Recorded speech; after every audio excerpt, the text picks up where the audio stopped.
Punjabi radio ਜੋ ਵੈਸੇ ਸੁਣ ਰਹੇ ਸਾਰੇ ਸਰੋਤਿਆਂ ਨੂੰ ਬਲਵਿੰਦਰ ਕੌਰ ਵੱਲੋਂ ਪਿਆਰ ਭਰੀ ਸਤਿ ਸ਼੍ਰੀ ਅਕਾਲ। ਤੁਸੀਂ ਸਰੋਤਿਓ ਪ੍ਰੋਗਰਾਮ ਖਬਰ ਤੇ ਨਜ਼ਰ ਪ੍ਰੋਗਰਾਮ ਦੇ ਵਿੱਚ ਸਾਡੇ ਨਾਲ ਹੋਣਗੇ ਬਲਤੇਜ ਪੰਨੂ ਤੇ ਦੱਸਣਗੇ ਕਿ ਪੰਜਾਬ ਵਿੱਚ ਜਾਂ ਭਾਰਤ ਦੇ ਵਿੱਚ ਕੀ ਕੁਝ ਹੋ ਰਿਹਾ ਹੈ। ਸਭ ਤੋਂ ਪਹਿਲਾਂ ਧੰਨਵਾਦ ਸਾਡੇ ਸਪਾਂਸਰ ਦਾ ਜਿਨ੍ਹਾਂ ਨੇ ਇਸ ਪ੍ਰੋਗਰਾਮ ਨੂੰ ਸਪਾਂਸਰ ਕਰਕੇ ਆਪ ਸਭ ਤੱਕ ਪਹੁੰਚਾਇਆ ਜੀ। ਸੂਬੇਦਾਰ ਸਰਜੀਤ ਸਿੰਘ ਖੰਗੂੜਾ ਤੇ ਪਰਿਵਾਰ, ਸੈਨੋਜੇ ਤੋਂ ਗੁਰਦੀਪ ਸਿੰਘ ਬਿਰਦੀ, ਕਲੋਵਸ ਤੋਂ ਇਸ਼ਾਨਜੀਤ ਸਿੰਘ ਕਲੋਟੀ ਤੇ ਪਰਿਵਾਰ ਜੋ ਬਸੇਟੀ ਤੋਂ, ਸੁਰਿੰਦਰ ਕੌਰ ਧਾਮੀ ਤੇ ਪਰਿਵਾਰ ਸੀਰਜ ਤੋਂ, ਬਲਦੇਵ ਸਿੰਘ ਜੀ ਧਾਲੀਵਾਲ ਰੀਨੋ ਤੋਂ, ਦਲਵੀਰ ਸਿੰਘ ਗਿੱਲ ਲਾਈਬੁੱਕ ਤੋਂ, ਬਿਲਾ ਸਗੇੜਾ ਜੀ ਸੈਨੋਜੇ ਤੋਂ, ਖਾਲਸਾ ਇੰਸ਼ੋਰੈਂਸ ਏਜੰਸੀ ਜੋ ਹਰ ਇੱਕ ਤਰ੍ਹਾਂ ਦੀ ਇੰਸ਼ੋਰੈਂਸ ਕਰਦੇ ਨੇ ਜੀ। ਉਹਨਾਂ ਦਾ ਫੋਨ ਨੰਬਰ 4082725200 ਤੇ ਹੁਣ ਸਾਡੇ ਨਾਲ ਜੁੜ ਚੁੱਕੇ ਨੇ ਜੀ ਬਲਤੇਜ ਪੰਨੂ ਜੀ। ਸਤਿ ਸ਼੍ਰੀ ਅਕਾਲ, ਸਵਾਗਤ ਹੈ ਜੀ। ਸਤਿ ਸ਼੍ਰੀ ਅਕਾਲ ਜੀ, ਧੰਨਵਾਦ ਜੀ, ਬਹੁਤ ਮਿਹਰਬਾਨੀ ਜੀ। ਤੇ ਬਲਤੇਜ ਪੰਨੂ ਜੀ, ਸਭ ਤੋਂ ਪਹਿਲਾਂ ਆਪਾਂ ਗੱਲ ਕਰਦੇ ਹਾਂ, ਜਿਸ ਤਰ੍ਹਾਂ ਬਹੁਤ ਸਾਰੀਆਂ ਜਿਹੜੀਆਂ ਨਿਯੁਕਤੀਆਂ ਹੋਈਆਂ, ਰਾਜਪਾਲਾਂ ਦੀਆਂ ਨਿਯੁਕਤੀਆਂ ਹੋਈਆਂ, ਪਰ ਚੰਡੀਗੜ੍ਹ ਦੇ ਵਿੱਚ ਜਿਹੜੀ ਸਿਆਸਤ ਆ ਉਹ ਗਰਮ ਹੋ ਗਈ ਹੈ। ਐਕਚੁਅਲੀ ਜੀ ਚੰਡੀਗੜ੍ਹ ਦੇ ਉੱਤੇ ਸਿਆਸਤ ਕੋਈ ਨਵੀਂ ਨਹੀਂ, ਜਿਉਂ ਚੰਡੀਗੜ੍ਹ ਬਣਿਆ ਉਦੋਂ ਤੋਂ ਸਿਆਸਤ ਹੈ। ਪੰਜਾਬ ਦੇ ਵਿੱਚ ਲੰਮਾ ਸਮਾਂ ਜਿਹੜਾ ਜੀ ਚੱਲੇ ਧਰਮ ਯੁੱਧ ਮੋਰਚੇ ਦੇ ਵਿੱਚ ਜਿਹੜੀਆਂ ਅਹਿਮ ਮੰਗਾਂ ਸਨ, ਉਹਨਾਂ ਦੇ ਵਿੱਚੋਂ ਇੱਕ ਚੰਡੀਗੜ੍ਹ ਪੰਜਾਬ ਨੂੰ ਦੇਣਾ ਵੀ ਜਿਹੜਾ ਜੀ ਉਹ ਸ਼ਾਮਲ ਸੀਗਾ। ਪੰਜਾਬ ਦਾ ਹੱਕ ਵੀ ਉਹਦੇ ਉੱਤੇ ਬਣਦਾ। ਪੰਜਾਬ ਦੇ ਪਿੰਡ ਉਜਾੜ ਕੇ ਵਸਾਇਆ ਗਿਆ ਸੀਗਾ ਚੰਡੀਗੜ੍ਹ, ਔਰ ਇਹਦੇ ਉੱਤੇ ਹਰਿਆਣਾ ਬਣਨ ਦੇ ਨਾਲ ਉਹਨੇ ਹੀ ਜਿਹੜਾ ਜੀ ਆਪਣਾ ਇਹਦੇ ਉੱਤੇ ਕਬਜ਼ਾ ਜਮਾ ਲਿਆ। ਔਰ ਇੰਨੇ ਸਾਲ ਜਿਹੜੇ ਜੀ ਉਹ ਹੋ ਗਏ, ਅਜੇ ਤੱਕ ਹਰਿਆਣਾ ਚੰਡੀਗੜ੍ਹ ਦੇ ਉੱਤੇ ਜਿਹੜਾ ਜੀ ਪ੍ਰਸ਼ਾਸਕ ਤੌਰ ਦੇ ਉੱਤੇ ਕਾਬਜ਼ ਹੈ। ਹੁਣ ਸਵਾਲ ਇਹ ਹੈ ਕਿ ਜਦੋਂ ਜਿਹੜੀ ਮੌਜੂਦਾ ਸਰਕਾਰ ਹੈ ਉਹਨਾਂ ਨੇ ਆਪਣਾ ਦਾਅਵਾ ਘਟਾ ਇਉਂ ਲਿਆ ਜੀ ਕਿ ਉਹਨਾਂ ਨੇ ਚੰਡੀਗੜ੍ਹ ਨਵਾਂ ਵਸਾ ਲਿਆ।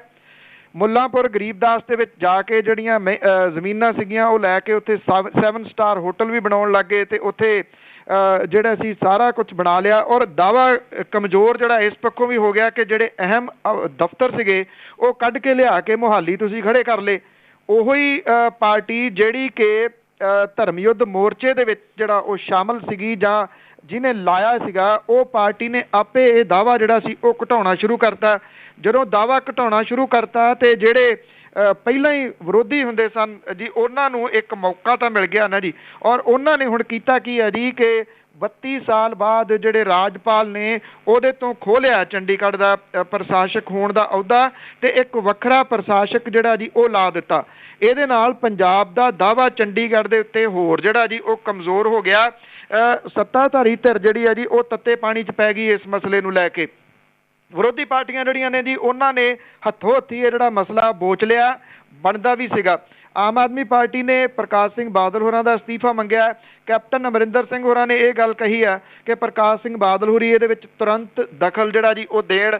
ਬੇਸ਼ੱਕ ਇਹ ਥੋੜ੍ਹੀਆਂ ਜਿਹੀਆਂ ਕਨਸੂਆਂ ਚੱਲੀ ਜਾਂਦੀਆਂ ਨੇ ਕਿ ਇਹ ਮਾਮਲਾ ਜਿਹੜਾ ਜੀ ਉਹ ਹਾਲ ਦੀ ਘੜੀ ਲਟਕਾ ਦਿੱਤਾ ਗਿਆ, ਭਾਵ ਕਿ ਰੋਕ ਲਿਆ ਗਿਆ, ਪਰ ਇਹਨਾਂ ਖਬਰਾਂ ਦੀ ਕੋਈ ਪੁਸ਼ਟੀ ਜਿਹੜੀ ਹੈ ਜੀ ਉਹ ਨਹੀਂ ਨਜ਼ਰ ਆ ਰਹੀ ਜੀ ਹੁੰਦੀ। ਜਦੋਂ ਇਹ ਧਰਮ ਯੁੱਧ ਮੋਰਚਾ ਚੱਲ ਰਿਹਾ ਸੀਗਾ, ਉਦੋਂ ਬਾਅਦ ਜਦੋਂ ਜਿਹੜੀ ਸਰਕਾਰ ਬਣੀ ਆ ਬਰਨਾਲਾ ਸਰਕਾਰ, ਉਦੋਂ ਇੱਕ ਨਾਅਰਾ ਬੜਾ ਨਵਾਂ ਘੜ ਕੇ ਉਹਨਾਂ ਨੇ ਦਿੱਤਾ ਸੀਗਾ, ਖਿੜਿਆ ਫੁੱਲ ਗੁਲਾਬ ਦਾ, ਚੰਡੀਗੜ੍ਹ ਪੰਜਾਬ ਦਾ। ਸੋ ਚੰਡੀਗੜ੍ਹ ਦੇ ਉੱਤੇ ਜਿਹੜਾ ਜੀ ਉਹ ਪੰਜਾਬ ਦਾ ਦਾਅਵਾ ਜਿਹੜਾ ਸੀਗਾ ਜੀ ਉਹ ਸਾਡੇ ਆਪਣਿਆਂ ਨੇ ਜਿਹੜਾ ਜੀ ਉਹ ਖਤਮ ਕਰ ਦਿੱਤਾ। ਇਹਦੇ ਉੱਤੇ ਦੋਸ਼ ਕੇਂਦਰ ਦੀ ਸਰਕਾਰ ਨੂੰ ਜਿਹੜਾ ਜੀ ਉਹ ਕੀ ਦਈਏ, ਜਦੋਂ ਇਹ ਕਹੀ ਜਾਂਦੇ ਨੇ ਕਿ ਅਸੀਂ ਨਿਊ ਚੰਡੀਗੜ੍ਹ ਜਿਹੜਾ ਜੀ ਉਹ ਵਸਾ ਲਿਆ, ਤੁਹਾਡਾ ਦਾਅਵਾ ਆਪੇ ਹੀ ਖਤਮ ਹੋ ਗਿਆ ਜੀ। ਜੀ ਬਿਲਕੁਲ, ਜਿਸ ਤਰ੍ਹਾਂ ਤੁਸੀਂ ਕਿਹਾ ਆ ਵੀ ਸਾਈਨ ਰਹਿ ਗਿਆ ਜਾਂ ਦਿਖਾਵੇ ਰਹਿ ਗਿਆ। ਤੇ ਅੱਗੇ ਆਪਾਂ ਇੱਕ IPS ਅਫਸਰ ਦੀ ਗੱਲ ਕਰੀਏ, ਉਹ ਧੋਖਾਧੜੀ ਦੇ ਕੇਸ ਵਿੱਚ।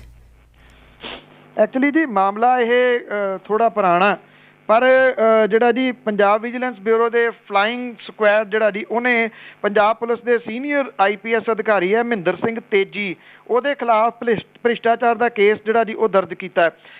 ਇਸ ਅਧਿਕਾਰੀ ਨੇ ਮੁਹਾਲੀ ਦੀ ਅਦਾਲਤ ਦੇ ਵਿੱਚ ਜ਼ਮਾਨਤ ਲਈ ਅਰਜ਼ੀ ਦਿੱਤੀ ਸੀਗੀ, ਬੀਤੇ ਹਫ਼ਤੇ ਰੱਦ ਹੋ ਗਈ, ਫਰਾਰ ਹੋ ਗਿਆ।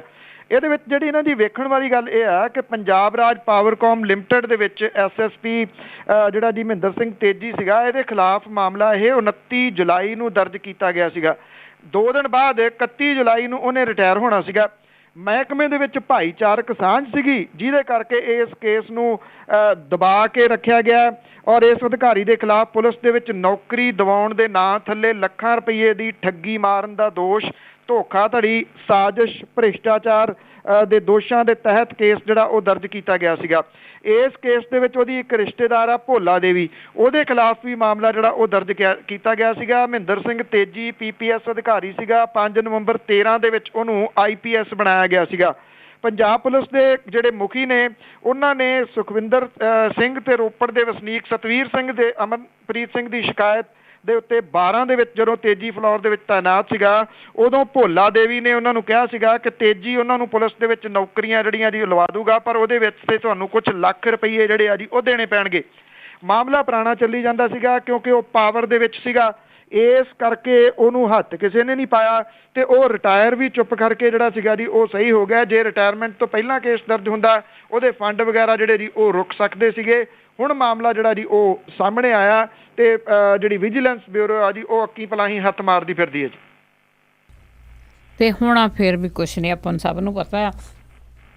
ਤੇ ਜੇ ਅੱਗੇ ਆਪਾਂ ਗੱਲ ਕਰੀਏ ਜੀ ਗੁਜਰਾਤ ਦੇ ਕਿਸਾਨ ਆ ਜਾਂ ਭਾਰਤ ਭਰ ਦੇ ਕਿਸਾਨ ਆ, ਇਹਨਾਂ ਤੇ ਤਲਵਾਰ ਲਟਕਦੀ ਰਹਿੰਦੀ ਹੈ ਤੇ ਗੁਜਰਾਤ ਦੇ ਜਿਹੜੇ ਕਿਸਾਨ ਆ ਉਹ ਮੁੜ ਸੰਕਟ ਵੱਲ। ਜੀ ਗੁਜਰਾਤ ਦੇ ਕੱਛ ਖੇਤਰ ਦੇ ਵਿੱਚ ਪੰਜਾਬ ਦੇ ਜਿਹੜੇ ਕਿਸਾਨ ਨੇ ਉਹਨਾਂ ਦੇ ਉੱਤੇ ਮੁੜ ਕੇ ਸੰਕਟ ਦੇ ਬੱਦਲ ਜਿਹੜੇ ਆ ਜੀ ਉਹ ਛਾ ਰਹੇ ਨੇ। ਜ਼ਿਲ੍ਹਾ ਭੁੱਜ ਦੇ ਪਿੰਡ ਲੋਰੀਆ ਦੇ ਵਿੱਚ ਪੰਜਾਬੀ ਕਿਸਾਨ ਦੀ ਕਰੀਬ 20 ਏਕੜ ਜ਼ਮੀਨ ਦੇ ਉੱਤੇ ਗੁਜਰਾਤ ਦੇ ਭਾਜਪਾ ਆਗੂਆਂ ਨੇ ਕਬਜ਼ਾ ਜਿਹੜਾ ਜੀ ਉਹ ਕਰ ਲਿਆ। ਕਈ ਕਿਸਾਨਾਂ ਨੂੰ ਧਮਕੀਆਂ ਦਿੱਤੀਆਂ ਗਈਆਂ ਨੇ ਜਿਹਦੇ ਕਰਕੇ ਪੰਜਾਬ ਦੇ ਕਿਸਾਨਾਂ ਦੇ ਵਿੱਚ ਦਹਿਸ਼ਤ ਆ ਜੀ, ਜਿਹੜੇ ਉੱਥੇ ਜਾ ਕੇ ਵਸੇ ਨੇ। 2 ਦਿਨ ਪਹਿਲਾਂ ਪੰਜਾਬ ਦੇ ਕਿਸਾਨਾਂ ਨੇ ਥਾਣਾ ਭੁੱਜ ਦੇ ਡਿਵੀਜ਼ਨ ਨੰਬਰ 1 ਤੱਕ ਪਹੁੰਚ ਵੀ ਕੀਤੀ ਸੀ, ਪੁਲਿਸ ਨੇ ਗੱਲ ਨਹੀਂ ਸੁਣੀ ਜੀ। 1.5 ਸਾਲ ਦੇ ਵਿੱਚ ਇਹ ਤੀਜੀ ਘਟਨਾ ਜਿਹਦੇ ਕਰਕੇ ਇਹਨਾਂ ਕਿਸਾਨਾਂ ਤੇ ਖਤਰਾ ਜਿਹੜਾ ਜੀ ਉਹ ਮੰਡਰਾਉਣ ਲੱਗਾ। ਪੰਜਾਬ ਦੇ ਜਿਹੜੇ ਕਿਸਾਨ ਨੇ ਉਹ ਇਹ ਦੱਸਦੇ ਨੇ ਕਿ ਉਹਦੇ ਪਰਿਵਾਰ ਦੀ ਕਰੀਬ 20 ਏਕੜ ਜ਼ਮੀਨ ਤੇ ਗੁਜਰਾਤ ਦੇ ਭਾਜਪਾ ਦੇ ਉੱਥੋਂ ਦੇ ਲੋਕਲ ਜਿਹੜੇ ਆਗੂ ਨੇ ਉਹਨਾਂ ਨੇ ਕਬਜ਼ਾ ਕਰ ਲਿਆ। ਉੱਤੋਂ ਉਹਨਾਂ ਨੂੰ ਗੁਜਰਾਤ ਛੱਡਣ ਦੀ ਧਮਕੀ ਜਿਹੜੀ ਆ ਜੀ ਉਹ ਦਿੱਤੀ ਗਈ ਆ, ਜਿਹਦੇ ਕਰਕੇ ਉਹ ਡਰਦਾ ਹੋਇਆ ਇੱਥੇ ਪੰਜਾਬ ਵਾਪਸ ਜਿਹੜਾ ਜੀ ਉਹ ਆ ਗਿਆ। 12 ਅਗਸਤ ਨੂੰ ਉਹਨੇ 20 ਏਕੜ ਜ਼ਮੀਨ ਦੇ ਵਿੱਚ ਰਿੰਡ ਦੀ ਬਿਜਾਈ ਜਿਹੜੀ ਉਹ ਕੀਤੀ ਸੀਗੀ। ਬਿਜਾਈ ਕਰਨ ਤੋਂ ਬਾਅਦ ਇੱਥੇ ਆ ਗਿਆ। ਇੱਥੇ ਆਉਣ ਦਾ ਉਹਦਾ ਕਾਰਨ ਜਿਹੜਾ ਜੀ ਉਹਨੇ ਦੱਸਿਆ ਕਿ ਮੈਨੂੰ ਤੇ ਮੇਰੇ ਪਰਿਵਾਰ ਨੂੰ ਜਾਨੋਂ ਮਾਰਨ ਦੀਆਂ ਧਮਕੀਆਂ ਜਿਹੜੀਆਂ ਜੀ ਉਹ ਦਿੱਤੀਆਂ ਗਈਆਂ ਜੀ। ਔਰ ਉਹਨੂੰ ਹੁਣ ਇਹ ਕਿਹਾ ਜਾ ਰਿਹਾ ਕਿ ਜੇ ਉਹ ਮੁੜ ਕੇ ਗੁਜਰਾਤ ਵਾਪਸ ਆਇਆ ਤਾਂ ਉਹਦੇ ਨਾਲ ਜਿਹੜਾ ਜੀ ਉਹ ਬੁਰੀ ਕਰਨਗੇ। ਇਹ ਭਾਰਤੀ ਜਨਤਾ ਪਾਰਟੀ ਦੇ ਗੁਜਰਾਤ ਦੇ ਜਿਹੜੇ ਆਗੂ ਨੇ ਉਹ ਇਹ ਸਾਰਾ ਕੁਝ ਜਿਹੜਾ ਜੀ ਕਰ ਰਹੇ ਨੇ। ਅਜੇ ਕਿਸੇ ਦੇ ਉੱਤੇ ਮਾਮਲਾ ਦਰਜ ਨਹੀਂ ਹੋਇਆ। ਜੇ ਕਿਤੇ ਪੰਜਾਬ ਦੇ ਵਿੱਚ ਕਿਸੇ ਨੇ ਇਹੋ ਜਿਹੇ ਭਜਾਉਣ ਦੀ ਗੱਲ ਕਿਸੇ ਨੂੰ ਕੀਤੀ ਹੁੰਦੀ ਤੇ ਹੁਣ ਨੂੰ ਕਈ ਕਿਸਮ ਦੀਆਂ ਧਾਰਾਵਾਂ ਜਿਹੜੀਆਂ ਸੀਗੀਆਂ ਅੱਲਿਓਂ ਪੱਲਿਓਂ ਲਾ ਕੇ ਵੀ ਉਸ ਬੰਦੇ ਨੂੰ ਠੋਕ ਦੇਣਾ ਸੀਗਾ, ਪਰ ਕਿਉਂਕਿ ਮਾਮਲਾ ਉੱਥੋਂ ਦੀ ਸੱਤਾਧਾਰੀ ਧਿਰ ਦੇ ਨਾਲ ਜੁੜਿਆ ਹੋਇਆ। ਇਲੈਕਸ਼ਨਾਂ ਜਿਹੜੀਆਂ ਜੀ ਉਹ ਪੰਜਾਬ ਦੇ ਵਿੱਚ ਆ ਰਹੀਆਂ ਨੇ, ਉਮੀਦ ਕੀਤੀ ਜਾ ਸਕਦੀ ਆ ਕਿ ਇਹਨਾਂ ਇਲੈਕਸ਼ਨਾਂ ਤੋਂ ਪਹਿਲਾਂ ਇਹ ਮਸਲਾ ਜਿਹੜਾ ਜੀ ਜ਼ੋਰਦਾਰ ਤਰੀਕੇ ਦੇ ਨਾਲ ਕਮ ਸੇ ਕਮ ਵਿਰੋਧੀ ਪਾਰਟੀਆਂ ਜਿਹੜੀਆਂ ਜੀ ਉਹ ਜ਼ਰੂਰ ਉਠਾਉਣਗੀਆਂ। ਬਿਲਕੁਲ ਜੀ, ਇਹ ਮਸਲਾ ਅੱਜ ਦਾ ਨਹੀਂ, ਜਿਸ ਤਰ੍ਹਾਂ ਤੁਸੀਂ ਦੱਸਿਆ ਹੀ ਹੈ ਕਿ 2-3 ਵਾਰੀ ਇਸ ਤਰ੍ਹਾਂ ਦੀਆਂ ਘਟਨਾਵਾਂ ਹੋ ਚੁੱਕੀਆਂ ਆ, ਪਰ ਇਸ ਦੇ ਲਈ ਕਿਸੇ ਨੇ ਡੂੰਘਾਈ ਨਾਲ ਸੋਚਿਆ ਨਹੀਂ। ਤਾਂ ਅੱਗੇ ਇੱਕ ਜੀ ਹੁੰਦਾ ਸੀਗਾ ਪਰਲ ਦਾ ਮਾਲਕ ਨਿਰਮਲ ਸਿੰਘ ਭੰਗੂ, ਤੇ ਉਹ ਅੱਜ ਕੱਲ੍ਹ ਕਹਿੰਦੇ ਕਿ ਹਸਪੀਟਲ ਦੇ ਵਿੱਚ ਏਸੀ ਕਮਰਿਆਂ ਦੇ ਵਿੱਚ ਬੈਠਾ ਸ਼ਾਹੀ ਜ਼ਿੰਦਗੀ ਬਤੀਤ ਕਰ ਰਿਹਾ। ਐਕਚੁਅਲੀ ਜੀ ਪਰਲ ਗਰੁੱਪ ਉਹੀ ਆ ਜਿਹੜਾ ਕਿ ਸਰਕਾਰ ਦਾ ਇੱਕ ਡ੍ਰੀਮ ਜਿਹੜਾ ਹੈਗਾ ਜੀ, ਜਿਹੜੀ ਕਬੱਡੀ ਆ ਉਹਦਾ ਮੇਨ ਸਪਾਂਸਰ ਪਰਲ ਗਰੁੱਪ। ਔਰ ਪਿਛਲੇ ਦਿਨਾਂ ਤੋਂ 45,000 ਕਰੋੜ ਰੁਪਈਏ ਦੇ ਚਿੱਟ ਫੰਡ ਪਰਲ ਐਗਰੋਟੈਕ ਕਾਰਪੋਰੇਸ਼ਨ ਜਿਹੜੀ ਆ ਜੀ ਉਹਦੇ ਖਿਲਾਫ ਕੇਸਾਂ ਦੇ ਮਾਮਲੇ ਦੇ ਵਿੱਚ ਅੰਦਰ ਆ ਜੀ। ਹੁਣ ਜਿਹੜੀ ਹੈ ਜੀ ਅਸਲ ਦੇ ਵਿੱਚ ਗੱਲ ਜਿਹੜੀ ਸਾਹਮਣੇ ਇਹ ਆਈ ਆ ਕਿ ਉਹ ਅੰਦਰ ਨਹੀਂ ਹੈਗਾ, ਉਹ ਤਾਂ ਮੋਹਾਲੀ ਦੇ ਇੱਕ 5 ਸਟਾਰ ਹਸਪੀਟਲ ਜਿਹੜਾ ਜੀ ਉਹਦੇ ਏਸੀ ਕਮਰੇ ਦੇ ਵਿੱਚ ਪਿਆ ਆਰਾਮ ਫਰਮਾ ਰਿਹਾ ਜੀ। ਇਹ ਪਤਾ ਲੱਗਾ ਜੀ ਕਿ ਉਹਦੇ ਤੱਕ ਜਾਣਾ ਬੜਾ ਔਖਾ, ਕੋਈ ਬੰਦਾ ਉਹਦੇ ਨੇੜੇ ਤੇੜੇ ਨਹੀਂ ਜਾ ਸਕਦਾ ਕਿਉਂਕਿ ਪੁਲਿਸ ਦਾ ਪਹਿਰਾ ਜਿਹੜਾ ਜੀ ਉਹ ਲੱਗਿਆ ਹੋਇਆ। ਕਈ ਪਿਕਟਾਂ ਨੇ ਜਿਹੜੀਆਂ ਲੰਘ ਕੇ ਉਹਦੇ ਤੱਕ ਪਹੁੰਚਣਾ ਪੈਂਦਾ ਤਾਂ ਕਿ ਕੋਈ ਪੱਤਰਕਾਰ ਜਿਹੜਾ ਜੀ ਉਹਦੀ ਕਹਾਣੀ ਨਾ ਕੱਢ ਲਿਆਵੇ। ਨਿਰਮਲ ਸਿੰਘ ਭੰਗੂ ਜਿਹੜਾ ਕਿ ਇਸ ਹਸਪੀਟਲ ਦੇ ਵਿੱਚ ਬੀਤੇ ਕਈ ਦਿਨਾਂ ਤੋਂ ਜਿਹੜਾ ਜੀ ਉਹ ਦਾਖਲ ਹੈ। ਪਹਿਲਾਂ ਪਤਾ ਨਹੀਂ ਲੱਗਿਆ, ਹੁਣ ਪਤਾ ਇਹ ਲੱਗਿਆ ਜੀ ਕਿ ਸੈਕਟਰ 71 ਦੇ ਵਿੱਚ ਸਥਿਤ ਇਹ ਜਿਹੜਾ ਸ਼ਾਹੀ ਮਹਿਮਾਨ ਹੈ ਜੀ ਉਹ ਕਮਰਾ ਨੰਬਰ 307 ਦੇ ਵਿੱਚ ਪਿਆ ਆਰਾਮ ਫਰਮਾ ਰਿਹਾ। ਨਿਰਮਲ ਸਿੰਘ ਭੰਗੂ ਕਹਿੰਦਾ ਜੀ ਕਿ ਮੈਂ ਐਕਚੁਅਲੀ ਜਿਹੜੀ ਇਹਦੇ ਆਪਣਾ ਗੁਰਦਾ ਬਦਲਾਇਆ ਸੀਗਾ, ਉਹਦੇ ਵਿੱਚ ਇਨਫੈਕਸ਼ਨ ਹੈ ਜਿਹਦੇ ਕਰਕੇ ਮੈਂ ਆਪਣਾ ਇਲਾਜ ਇੱਥੋਂ ਜਿਹੜਾ ਜੀ ਉਹ ਕਰਵਾ ਰਿਹਾ। ਜੇ ਉਂਝ ਕਿਸੇ ਕੈਦੀ ਨੂੰ ਜਿਹੜਾ ਜੀ ਉਹ ਜ਼ਰੂਰਤ ਹੋਵੇ ਇਹੋ ਜਿਹੇ ਇਲਾਜ ਦੀ ਤਾਂ ਉਹਨੂੰ ਸਾਰਿਆ ਜਾਂਦਾ ਜੀ ਜੇਲ੍ਹ ਦੇ ਹਸਪੀਟਲ ਦੇ ਵਿੱਚ ਹੀ, ਤੇ ਜੇ ਕਿਸੇ ਨੇ ਬਾਹਰ ਜਾਣਾ ਹੋਵੇ ਤਾਂ ਉਹਦੇ ਵਾਸਤੇ ਇੱਕ ਬੜੀ ਲੰਬੀ ਪ੍ਰਕਿਰਿਆ ਹੈ। ਪਰ VIP ਲੋਕਾਂ ਦੇ ਵਾਸਤੇ ਇਹ ਪ੍ਰਕਿਰਿਆ ਜਿਹੜੀ ਹੈ ਜੀ ਕੋਈ ਮਾਇਨੇ ਨਹੀਂ ਰੱਖਦੀ, ਉਹ ਵੀ ਖਾਸ ਕਰਕੇ ਉਦੋਂ ਜਿਹੜੇ ਕਿ ਸਰਕਾਰ ਦੇ ਚਹੇਤੇ ਹੋਣ ਦੀ। ਬਿਲਕੁਲ ਵੀ ਇਹ ਵੀ ਫਰਕ ਹੈਗਾ ਨਾ ਵੀ ਕੈਦੀ ਕਿਸ ਤਰ੍ਹਾਂ ਦਾ ਹੈ। ਤੇ ਅੱਗੇ ਆਪਾਂ ਗੱਲ ਕਰਦੇ ਜੀ ਸੁਪਰੀਮ ਕੋਰਟ ਦੀ, ਉਹਦੇ ਵੱਲੋਂ ਇੱਕ ਬੜਾ ਵਧੀਆ ਜਿਹੜਾ ਫੈਸਲਾ ਆਇਆ ਕਿ ਜਿਹੜੇ ਸੜਕਾਂ ਦੇ ਨੇੜੇ ਠੇਕੇ ਆ ਉਹਨਾਂ ਨੂੰ ਹਟਾਇਆ ਜਾਵੇ। ਐਕਚੁਅਲੀ ਜੀ ਇਹ ਮਾਮਲਾ ਤਾਂ ਕਾਫੀ ਦੇਰ ਦਾ ਜਿਹੜਾ ਜੀ ਉਹ ਚੱਲ ਰਿਹਾ। ਅਰਾਈਵ ਸੇਵ ਨਾਂ ਦੀ ਸੰਸਥਾ ਹੈ ਜਿਹੜੀ ਕਿ ਇੱਥੇ ਚੰਡੀਗੜ੍ਹ ਦੇ ਵਿੱਚ ਜਿਹੜੇ ਜੀ ਮਿਸਟਰ ਸਿੱਧੂ ਚਲਾਉਂਦੇ ਨੇ, ਔਰ ਉਹਨਾਂ ਦੇ ਵੱਲੋਂ ਇਹਦੇ ਉੱਤੇ ਬੜਾ ਕੰਮ ਜਿਹੜਾ ਜੀ ਉਹ ਕੀਤਾ ਗਿਆ। ਜਿਹੜੇ ਹਾਈਵੇ ਦੇ ਉੱਤੇ ਠੇਕੇ ਨੇ ਉਹਨਾਂ ਨੂੰ ਹਟਾਉਣ ਦੇ ਵਾਸਤੇ ਉਹਨਾਂ ਨੇ writ petition Punjab Haryana high court 'ਚ ਲਾਈ ਸੀ ਕਿ ਇਹ ਠੇਕੇ ਜਿਹੜੇ ਨੇ ਉਹ ਉਹਨਾਂ ਨੂੰ ਵੇਖਦਿਆਂ ਲੋਕ ਜਿਹੜੇ ਡਰਾਈਵ ਕਰਨ ਵਾਲੇ ਨੇ ਉੱਥੋਂ ਸ਼ਰਾਬ ਪੀਂਦੇ ਨੇ, ਉਹ ਆਪਣੀ ਜਾਨ ਦਾ ਖੌਅ ਤਾਂ ਬਣਦੇ ਨੇ, ਦੂਜਿਆਂ ਦੀ ਜਾਨ ਜਿਹੜੀ ਹੈ ਜੀ ਉਹ ਵੀ ਜੋਖਮ ਦੇ ਵਿੱਚ ਪਾਉਂਦੇ ਨੇ। ਪੰਜਾਬ ਹਰਿਆਣਾ ਹਾਈ ਕੋਰਟ ਨੇ ਬੜਾ ਇਹਦੇ ਉੱਤੇ ਵਧੀਆ ਫੈਸਲਾ ਲਿਆ। ਉਹਨੇ ਬੜੀ ਸਖਤੀ ਜਿਹੜੀ ਸੀ ਉਹ ਕੀਤੀ। 3 ਸਾਲ ਤਕਰੀਬਨ ਹੋ ਗਏ ਆ ਜੀ ਇਸ ਮਾਮਲੇ ਨੂੰ ਲਮਕਾਉਂਦਿਆਂ ਪੰਜਾਬ ਹਰਿਆਣਾ ਦੇ ਵੱਲੋਂ। ਹਾਲਾਂਕਿ ਹਰਿਆਣੇ ਨੇ ਜ਼ਿਆਦਾ ਇਹਦੇ ਉੱਤੇ ਜਿਹੜਾ ਜੀ ਉਹ ਕੰਮ ਕੀਤਾ। ਹਰਿਆਣੇ ਨੇ ਬਹੁਤੇ ਠੇਕੇ ਜਿਹੜੇ ਆ ਜੀ ਰਿਮੂਵ ਕਰਤੇ ਆ। ਪੰਜਾਬ ਪਹਿਲਾਂ ਇਹ ਕਹਿੰਦਾ ਰਿਹਾ ਜੀ ਕਿ ਐਤਕੀ ਅਸੀਂ ਠੇਕੇ ਦੇ ਚੁੱਕੇ ਆ, ਅਗਲੀ ਵਾਰੀ ਕਰ ਦਿਆਂਗੇ। ਅਗਲੀ ਵਾਰੀ ਫੇਰ ਕਹਿੰਦਾ ਜੀ ਕੁਝ ਠੇਕੇ ਚਲੇ ਗਏ ਆ, ਗਾਂਹ ਜਿਹੜਾ ਜੀ ਉਹ ਕਰ ਦਿਆਂਗੇ। ਉਹ ਟਰਕਾਈ ਜਾਂਦਾ। ਜਾਂ ਫਿਰ ਇਉਂ ਕੀਤਾ ਗਿਆ ਜੀ ਕਿ ਜਿਹੜਾ ਠੇਕਾ ਸੀਗਾ ਉਹਦਾ ਬੂਹਾ ਪਿਛਲੇ ਪਾਸੇ ਕਰਤਾ ਤੇ ਵੱਡਾ ਸਾਰਾ ਸਾਈਨ ਲਾਤਾ ਵੀ ਠੇਕਾ ਇੱਧਰ ਹੈ।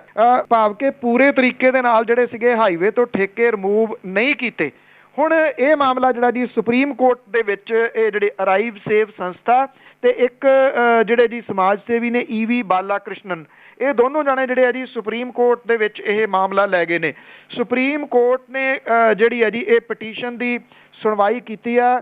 ਰਾਜ ਸਰਕਾਰਾਂ ਨੂੰ ਕੌਮੀ ਤੇ ਰਾਜ ਪੱਧਰੀ ਹਾਈਵੇਜ਼ ਤੇ ਸ਼ਰਾਬ ਦੇ ਠੇਕੇ ਚੁਕਾਉਣ ਦੀ ਹਦਾਇਤ ਜਿਹੜੀ ਆ ਜੀ ਉਹ ਕੀਤੀ ਆ। ਚੀਫ ਜਸਟਿਸ TS ਠਾਕਰ ਦੇ ਉੱਤੇ ਅਦਾਲਤ ਬੈਂਚ ਨੇ ਇਹ ਕਿਹਾ ਕਿ ਲਗਾਤਾਰ ਵਾਪਰ ਰਹੇ ਸੜਕ ਹਾਦਸਿਆਂ ਨੂੰ ਠੱਲ ਜਿਹੜੀ ਪਾਈ ਜਾ ਸਕਦੀ ਹੈ, ਇਹਦੇ ਵਾਸਤੇ ਠੇਕੇ ਰਿਮੂਵ ਕਰਨੇ ਜ਼ਰੂਰੀ ਨੇ। ਇਹਦੇ ਵਿੱਚ ਅਹਿਮ ਜਿਹੜੀ ਗੱਲ ਹੈ ਨਾ ਜੀ ਉਹ ਇਹ ਆ ਹਾਈ ਕੋਰਟ ਤੋਂ ਥੋੜੀ ਵੱਖਰੀ ਕਿ ਸਰਕਾਰ ਜਿਹੜੀ ਸੀਗੀ ਨਾ ਉਹਨੇ ਇੱਕ ਚੀਜ਼ ਦਾ ਫਾਇਦਾ ਲਿਆ। ਉਹ ਕਹਿੰਦੀ ਜੀ ਤੁਸੀਂ ਨੈਸ਼ਨਲ ਹਾਈਵੇ ਤੋਂ ਠੇਕਾ ਜਿਹੜਾ ਰਿਮੂਵ ਕਰਨ ਦੀ ਗੱਲ ਆਖੀ ਸੀਗੀ, ਅਸੀਂ ਲਓ ਨੈਸ਼ਨਲ ਹਾਈਵੇ ਜਿਹੜਾ ਨੰਬਰ 1 ਹੈ ਜਿਹੜਾ ਦਿੱਲੀ ਤੋਂ ਅੰਮ੍ਰਿਤਸਰ ਤੱਕ ਜਾਂਦਾ ਜਾਂ ਜਲੰਧਰ ਤੱਕ ਜਾਂਦਾ, ਉਹਦੇ ਉੱਤੋਂ ਕਹਿੰਦੇ ਜੀ ਅਸੀਂ ਠੇਕੇ ਰਿਮੂਵ ਕਰਤੇ। ਅੱਛਾ ਹੁਣ ਸਟੇਟ ਹਾਈਵੇ ਨੇ ਜੀ ਉਹ ਤੁਸੀਂ ਚਾਹੇ ਬਠਿੰਡੇ ਤੋਂ ਚੰਡੀਗੜ੍ਹ ਆ ਜਾਓ, ਬਠਿੰਡਾ ਤੋਂ ਅੰਮ੍ਰਿਤਸਰ ਜਿਹੜਾ ਜੀ ਉਹ ਚਲੇ ਜਾਓ, ਹੁਸ਼ਿਆਰਪੁਰ ਨੂੰ ਚਲ ਜਾਓ, ਜਿੱਧਰ ਨੂੰ ਮਰਜ਼ੀ ਚਲ ਜਾਓ, ਇਹ ਜਾਂ ਨਵੇਂ ਸ਼ਹਿਰ ਤੋਂ ਤੁਸੀਂ ਜਦੋਂ ਫਗਵਾੜੇ ਨੂੰ ਆਉਂਦੇ, ਇਹ ਸਾਰੇ ਸਟੇਟ ਹਾਈਵੇਜ਼ ਨੇ ਜੀ। ਸਟੇਟ ਹਾਈਵੇਜ਼ ਤੋਂ ਉਹਨਾਂ ਨੇ ਠੇਕੇ ਨਹੀਂ ਸੀ ਚੁੱਕੇ। ਇਹ ਕਹਿੰਦੇ ਆ ਜੀ ਨੈਸ਼ਨਲ ਹਾਈਵੇ ਤੋਂ ਠੇਕੇ ਤੁਸੀਂ ਕਿਹਾ ਸੀਗਾ ਅਸੀਂ ਚੁੱਕ ਤੇ ਇਹਨਾਂ ਤੇ ਮੌਜੂਦ ਨੇ। ਹੁਣ ਜਿਹੜੀ ਸੁਪਰੀਮ ਕੋਰਟ ਨੇ ਜਿਹੜੀ ਸੁਣਵਾਈ ਕੀਤੀ ਆ ਉਹਦੇ ਵਿੱਚ ਉਹਨਾਂ ਨੇ ਜਿਹੜਾ national highway plus state highways ਤੋਂ ਵੀ ਠੇਕੇ ਜਿਹੜਾ ਜੀ ਉਹ ਚੁੱਕਣ ਦੀ ਗੱਲ ਕਹੀ ਆ। ਵੇਖਣਾ ਹੁਣ ਇਹ ਹੋਊਗਾ ਜੀ ਕਿ ਹਾਈ ਕੋਰਟ ਦੇ ਵਾਸਤੇ ਤਾਂ ਕੰਟੈਂਪਟ ਆਫ ਕੋਰਟ ਜਿਹੜਾ ਜੀ ਉਹ ਇਹ ਸਰਕਾਰ ਕਰੀ ਜਾਂਦੀ ਆ। ਸੁਪਰੀਮ ਕੋਰਟ ਦੇ ਇਸ ਫੈਸਲੇ ਨੂੰ ਜਿਹੜਾ ਜੀ ਉਹ ਕਿਵੇਂ ਲੈਂਦੀ ਆ, ਕਿਉਂਕਿ ਸੁਪਰੀਮ ਕੋਰਟ ਦਾ ਡੰਡਾ ਜਿਹੜਾ ਜੀ ਇਸ ਮਾਮਲੇ ਦੇ ਵਿੱਚ ਤਕੜਾ ਆ ਹਾਈ ਕੋਰਟ ਦੇ ਨਾਲੋਂ। ਹੁਣ ਵੇਖਣਾ ਇਹ ਹੋਊਗਾ ਵੀ ਇਹ ਠੇਕੇ ਜਿਹੜੇ ਆ ਉਹ ਗਾਇਬ ਹੁੰਦੇ ਆ ਜਾਂ ਉਸੇ ਤਰੀਕੇ ਦੇ ਨਾਲ ਚੱਲੀ ਜਾਂਦੇ ਆ। ਬਿਲਕੁਲ ਜੀ, ਇਹ ਵੀ ਦੇਖਣਗੇ ਕਿ ਠੇਕੇ ਹੈ ਕਿਹਦੇ ਕਿਹਦੇ ਆ, ਜਿਹਦੀ ਚੱਲਦੀ ਆ ਜਾਂ ਉਹਦੇ ਦਰਵਾਜ਼ੇ ਦੂਜੇ ਪਾਸੇ ਨੂੰ ਬਦਲ ਜਾਣੇ, ਬੜਾ ਕੁਛ ਹੋਣਾ ਜੀ। ਅਤੇ ਅੱਗੇ ਆਪਾਂ ਪੰਜਾਬ ਦੀ ਗੱਲ ਕਰੀਏ ਕਿ ਕਹਿੰਦੇ ਕਿ ਸਭ ਕੁਛ ਹੀ ਸੁੱਖ ਸਾਂਦ ਆ, ਪਰ ਪਿਛਲੇ 24 ਘੰਟਿਆਂ ਦੇ ਵਿੱਚ ਕਿਸਾਨੀ ਨਾਲ ਜੁੜੇ 3 ਵਿਅਕਤੀਆਂ ਨੇ ਵੱਲੋਂ ਖੁਦਕੁਸ਼ੀ। ਜੀ ਬਿਲਕੁਲ ਇਹ ਚੱਲੀ ਜਾ ਰਿਹਾ ਜੀ, ਰੋਕਣ ਦਾ ਨਾਂ ਨਹੀਂ ਜਿਹੜਾ ਜੀ ਉਹ ਲੈ ਰਿਹਾ। ਆਪਾਂ ਗੱਲ ਕੀਤੀ ਸੀ ਪ੍ਰਧਾਨ ਮੰਤਰੀ ਦੇ ਭਾਸ਼ਣ ਦੀ ਵੀ 26 ਜਨਵਰੀ ਵਾਲੇ ਵੀ, ਉਹਦੇ ਵਿੱਚ ਇਹਨਾਂ ਚੀਜ਼ਾਂ ਦਾ ਜ਼ਿਕਰ ਤੱਕ ਕੋਈ ਨਿਗਾਹ ਹੈਗਾ ਜੀ ਕਿ ਨਾ ਜਿਹੜੀ ਹੈ ਜੀ ਸੂਬੇ ਦੀ ਸਰਕਾਰ ਉਹ ਹੀ ਇਹਨੂੰ ਕੋਈ ਅਹਿਮ ਜਿਹੜੀ ਹੈ ਜੀ ਉਹ ਗੱਲ ਸਮਝਦੀ ਆ। ਉਹ ਇਹ ਤਾਂ ਕਿਤੇ ਵੀ ਜਿਹੜਾ ਜੀ ਲਾਉਂਦੀ ਹੈ ਕਿ ਬੱਸਾਂ ਝੂਟੋ ਤੇ ਦੂਜੇ ਸੂਬਿਆਂ ਦੇ ਵਿੱਚ ਜਿਹੜਾ ਜੀ ਜਾਓ, ਕਰੋੜਾਂ ਰੁਪਈਏ ਉਹਦੇ ਉੱਤੇ ਤਾਂ ਫੂਕੀ ਜਾ ਰਹੀ ਹੈ ਜੀ ਉਹ ਯਾਤਰਾ ਦੇ ਨਾਂ ਦੇ ਥੱਲੇ। ਪਰ ਲੱਖ 1.5 ਲੱਖ ਰੁਪਈਏ ਦੇ ਕਰਕੇ ਖੁਦਕੁਸ਼ੀਆਂ ਜਿਹੜੇ ਜੀ ਕਿਸਾਨ ਤੇ ਕਿਸਾਨ ਮਜ਼ਦੂਰ ਜਿਹੜੇ ਨੇ ਜੀ ਉਹ ਨਿਰੰਤਰ ਕਰੀ ਜਾ ਰਹੇ ਨੇ। ਪਿਛਲੇ 24 ਘੰਟਿਆਂ ਦੇ ਦੌਰਾਨ 3 ਕਿਸਾਨ ਤੇ ਕਿਸਾਨ ਮਜ਼ਦੂਰਾਂ ਨੇ ਖੁਦਕੁਸ਼ੀਆਂ ਜਿਹੜੀਆਂ ਜੀ ਉਹ ਕੀਤੀਆਂ ਨੇ। ਪਿੰਡ ਸਿਰਥਲਾ ਦਾ ਮਜ਼ਦੂਰ, ਪਿੰਡ ਮਘਾਣੀਆਂ ਦੇ ਦੁਕਾਨਦਾਰ ਤੇ ਪਿੰਡ ਕੌਰੇਆਣਾ ਦਾ ਖੇਤ ਮਜ਼ਦੂਰ ਜਿਹੜਾ ਜੀ ਉਹਨੇ ਖੁਦਕੁਸ਼ੀ ਕੀਤੀ ਹੈ। ਖੰਨੇ ਦੇ ਨੇੜੇ ਪਿੰਡ ਪੈਂਦਾ ਸਿਰਥਲਾ, ਇਹ ਦਲਿਤ ਮਜ਼ਦੂਰ ਕਰਮਜੀਤ ਸਿੰਘ ਸੀਗਾ ਜੀ, 44 ਸਾਲਾਂ ਦਾ, ਆਰਥਿਕ ਤੰਗੀ ਕਰਕੇ ਜਿਹੜਾ ਜੀ ਉਹ ਖੁਦਕੁਸ਼ੀ ਕਰ ਗਿਆ। ਉਹਦੇ ਬੱਚੇ, ਇੱਕ ਧੀ ਤੇ ਇੱਕ ਪੁੱਤ ਜਿਹੜਾ ਜੀ ਉਹ ਹੈ। ਹੁਣ ਉਹਨਾਂ ਦੀ ਬਾਂਹ ਜਿਹੜੀ ਜੀ ਕੌਣ ਫੜੂਗਾ, ਕਿਸੇ ਨੂੰ ਕੁਛ ਜਿਹੜਾ ਉਹ ਨਹੀਂ ਪਤਾ। ਦੂਜੀ ਜਿਹੜੀ ਖੁਦਕੁਸ਼ੀ ਆ ਜੀ ਉਹ ਬੋਹਾ ਦੇ ਪਿੰਡ ਮਘਾਣੀਆਂ ਦੇ ਵਿੱਚ ਇੱਕ ਛੋਟਾ ਦੁਕਾਨਦਾਰ ਸੀਗਾ ਜੀ ਸੁਸ਼ੀਲ ਕੁਮਾਰ ਹੈਪੀ, 44 ਸਾਲਾਂ ਦਾ ਇਹੀ ਸੀਗਾ, ਉਹਨੇ ਵੀ ਸਲਫਾਸ ਖਾ ਕੇ ਖੁਦਕੁਸ਼ੀ ਜਿਹੜੀ ਆ ਜੀ ਉਹ ਕਰ ਲਈ ਹੈ। ਪਰੇਸ਼ਾਨ ਸੀਗਾ ਜੀ, ਕਿਉਂਕਿ ਜੁੜਿਆ ਹੋਇਆ ਤਾਂ ਸਾਰਾ ਕੁਝ ਕਿਸਾਨੀ ਦੇ ਨਾਲ ਹੀ ਆ ਨਾ ਜੀ। ਕਿਸਾਨ ਕੋਲੇ ਪੈਸੇ ਹੈ ਨਹੀਂ ਦੇਣ ਦੇ ਵਾਸਤੇ, ਉਹ ਵੀ ਪਰੇਸ਼ਾਨ ਰਹਿੰਦਾ ਸੀਗਾ। ਤਲਵੰਡੀ ਸਾਬੋ ਦਾ ਪਿੰਡ ਹੈ ਜੀ ਕੌਰੇਆਣਾ। ਇੱਥੇ ਖੇਤ ਮਜ਼ਦੂਰ ਅਮਰਦਾਸ ਜਿਹੜਾ 32 ਸਾਲਾਂ ਦਾ ਸੀਗਾ, ਉਹਨੇ ਫਾਹਾ ਲੈ ਕੇ ਖੁਦਕੁਸ਼ੀ ਜਿਹੜੀ ਹੈ ਜੀ ਉਹ ਕੀਤੀ ਆ। ਉਹ ਜ਼ਮੀਨ ਠੇਕੇ ਤੇ ਲੈ ਕੇ ਖੇਤੀ ਕਰਦਾ ਸੀਗਾ। ਚਿੱਟੇ ਮੱਛਰ ਨੇ ਉਹਦੀ ਨਰਮੇ ਦੀ ਫਸਲ ਜਿਹੜੀ ਸੀ ਚਟਮ ਕਰ ਲਈ ਤੇ ਉਹਦੇ ਸਿਰ ਕਰਜ਼ਾ ਜਿਹੜਾ ਚੜ ਗਿਆ। ਸਰਕਾਰ ਨੇ ਉਹਦੀ ਬਾਂਹ ਨਹੀਂ ਫੜੀ, ਕੋਈ ਫੰਡ ਉਹਦੇ ਤੱਕ ਨਹੀਂ ਪਹੁੰਚਿਆ। ਉਹਨੇ ਫਾਹਾ ਲੈ ਕੇ ਆਪਣੀ ਜ਼ਿੰਦਗੀ ਜਿਹੜੀ ਹੈ ਨਾ ਜੀ ਉਹ ਸਮਾਪਤ ਕਰ ਲਈ। ਆਈ ਥਿੰਕ ਕਿਸੇ ਵੀ ਸੂਬੇ ਦੇ ਵਾਸਤੇ, ਕਿਸੇ ਵੀ ਸੂਬੇ ਦੇ ਵਿੱਚ ਜਿਹੜੀਆਂ ਇਸ ਤਰ੍ਹਾਂ ਖੁਦਕੁਸ਼ੀਆਂ ਹੋਣੀਆਂ ਜੀ, ਇਹਦੇ ਤੋਂ ਵੱਧ ਕੋਈ ਮਾੜੀ ਘਟਨਾ ਜਿਹੜੀ ਆ ਜੀ ਨਹੀਂ ਹੋ ਸਕਦੀ। ਤੇ ਇਦੋਂ ਵੱਧ ਮਾੜੀ ਗੱਲ ਕੋਈ ਨਹੀਂ ਹੋ ਸਕਦੀ ਕਿ ਸਰਕਾਰਾਂ ਜਿਹੜੀਆਂ ਨੇ ਉਹਨਾਂ ਦੇ ਕੰਨਾਂ ਦੇ ਉੱਤੇ ਇਸ ਮਸਲੇ ਦੇ ਉੱਤੇ ਜੂੰ ਤੱਕ ਨਹੀਂ ਸਰਕ ਰਹੀ। ਹਾਂ ਬਿਲਕੁਲ ਜੀ, ਪਰ ਕਿਸਾਨਾਂ ਦੀ ਗੱਲ ਹੈ ਕਿ ਵੋਟਾਂ ਫਿਰ ਵੀ ਸੋਚ ਕੇ ਨਹੀਂ ਪਾਉਂਦੇ ਕਈ ਵਾਰੀ। ਤੇ ਅੱਗੇ ਆਪਾਂ ਸ਼ਰਾਬ ਨਾਲ ਜੁੜੀਆਂ ਗੱਲਾਂ ਬਾਤਾਂ ਕੀਤੀਆਂ, ਠੇਕਿਆਂ ਦੇ ਨਾਲ।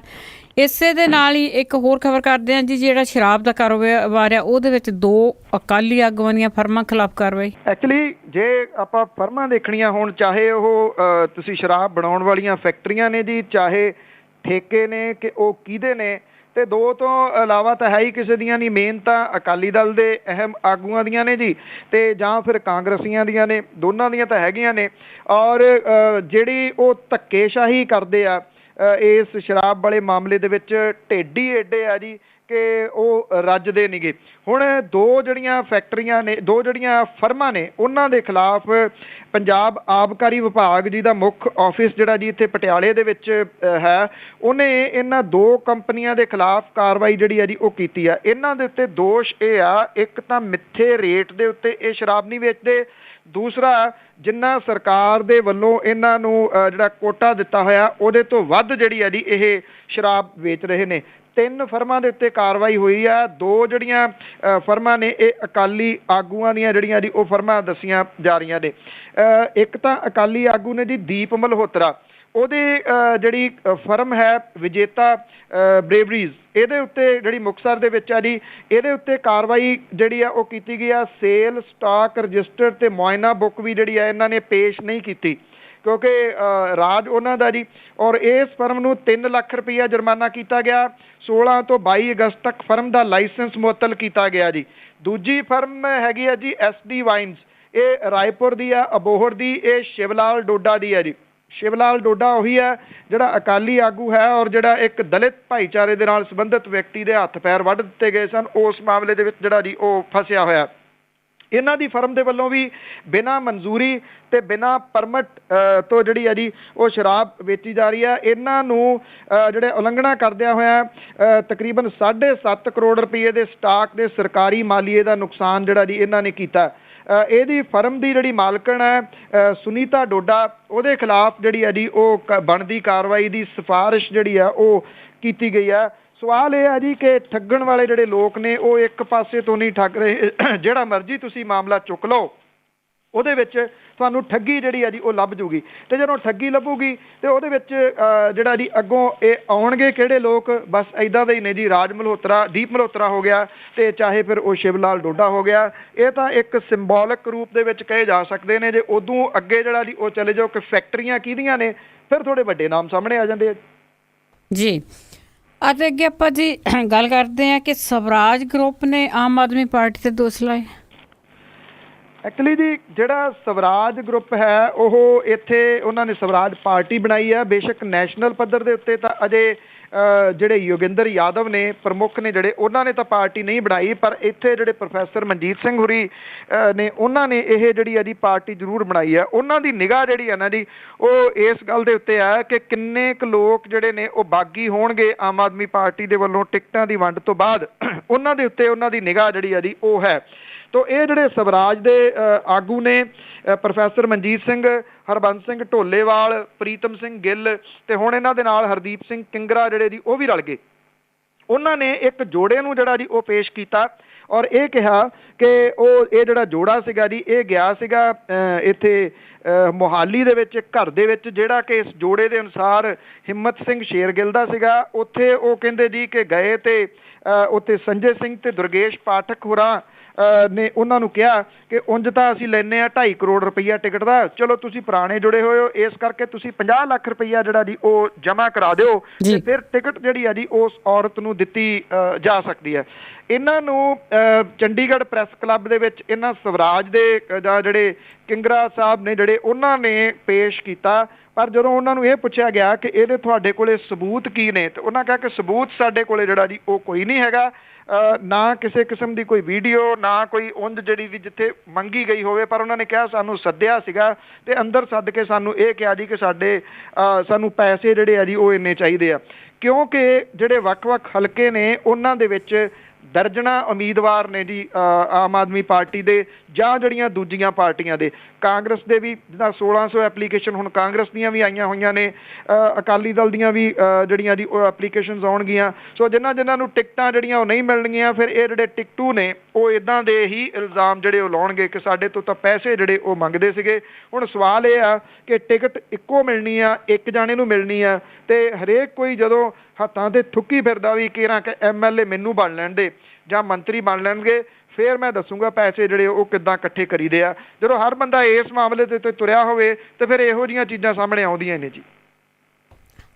ਬਿਲਕੁਲ ਜੀ, ਨਾਲੇ ਬਹੁਤ ਸਾਰੀਆਂ ਪਾਰਟੀਆਂ ਇਹੋ ਜਿਹੀਆਂ ਛੋਟੀਆਂ ਹੋਣੀਆਂ ਕਿ ਉਹਨਾਂ ਨੇ ਕਰੋੜਾਂ ਰੁਪਈਆ ਲੈ ਕੇ ਵੀ ਉੱਥੇ ਵੋਟਾਂ ਤੋੜਨ ਦੀ ਗੱਲ ਕਰਨੀ ਹੈ ਤੇ ਅਖੀਰ ਵਿੱਚ ਅਜਨਾਮਾ ਕਿ ਬੰਦਾ ਸਾਊ ਜਿਹਾ ਬੁੱਤ ਨਜ਼ਦੀਕ ਜਾ ਕੇ ਲੱਗਾ ਅਰਜ਼ ਸੀ ਇੰਨੀ ਕੁ ਕਰਨ ਭਾਈ, ਬੰਦਾ ਸਾਊ ਜਿਹਾ ਬੁੱਤ ਨਜ਼ਦੀਕ ਜਾ ਕੇ ਲੱਗਾ ਅਰਜ਼ ਸੀ ਇੰਨੀ ਕੁ ਕਰਨ ਭਾਈ, ਆਉਂਦੇ ਚੱਲ ਕੇ ਜਿਹੜੇ ਨੇ ਨਿੱਤ ਆਗੂ ਮੂਹਰੇ ਤੁਸਾਂ ਦੇ ਫੁੱਲ ਕੁਝ ਧਰਨ ਭਾਈ, ਪੈਰੀ ਇਹਨਾਂ ਦੇ ਬੂਟ ਹਨ ਹੋਰ ਪਾਉਂਦੇ ਘੁੱਟਦੇ ਤੁਸਾਂ ਦੇ ਆਣ ਕੇ ਚਰਨ ਭਾਈ, ਨਿਰੀ ਕਰਨ ਨੌਟੰਕੀਏ ਆਣ ਵੜਦੇ ਸਾਥੋਂ ਹੋਵੇ ਨਹੀਂ ਵੇਖ ਕੇ ਜਰਨ ਭਾਈ।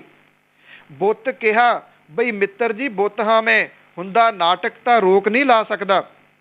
ਬੁੱਤ ਕਿਹਾ ਬਈ ਮਿੱਤਰ ਜੀ ਬੁੱਤ ਹਾਂ ਮੈਂ, ਹੁੰਦਾ ਨਾਟਕ ਤਾਂ ਰੋਕ ਨਹੀਂ ਲਾ ਸਕਦਾ, ਗੁੱਸਾ ਮੈਨੂੰ ਵੀ ਉਂਝ ਤਾਂ ਬੜਾ ਆਉਂਦਾ, ਹੱਥ ਸੰਗੀ ਨੂੰ ਸਿਰਫ ਨਹੀਂ ਪਾ ਸਕਦਾ। ਜੀ ਥੈਂਕ ਯੂ, ਬਹੁਤ ਬਹੁਤ ਧੰਨਵਾਦ ਜੀ, ਮਿਹਰਬਾਨੀ ਜੀ, ਧੰਨਵਾਦ, ਸਤਿ ਸ਼੍ਰੀ ਅਕਾਲ ਜੀ। ਸਰੋਤੇ ਸਨ ਬਲਤੇਜ ਪੰਨੂ ਜੋ ਸਾਡੇ ਨਾਲ ਜੁੜਦੇ ਨੇ, ਜੋ ਖਬਰਾਂ ਦੇ ਪਿੱਛੇ ਸੱਚ ਕੀ ਹੁੰਦਾ ਉਸ ਦੀ ਕਰਦੇ ਨੇ ਗੱਲਬਾਤ। ਹੁਣ ਬਲਵਿੰਦਰ ਕੌਰ ਵੱਲੋਂ ਵੀ ਅਗਲੇ ਬੁਲਟਨ ਤੱਕ ਆਪ ਸਭ ਨੂੰ ਇਹ ਪਿਆਰ ਭਰੀ ਸਤਿ ਸ਼੍ਰੀ ਅਕਾਲ।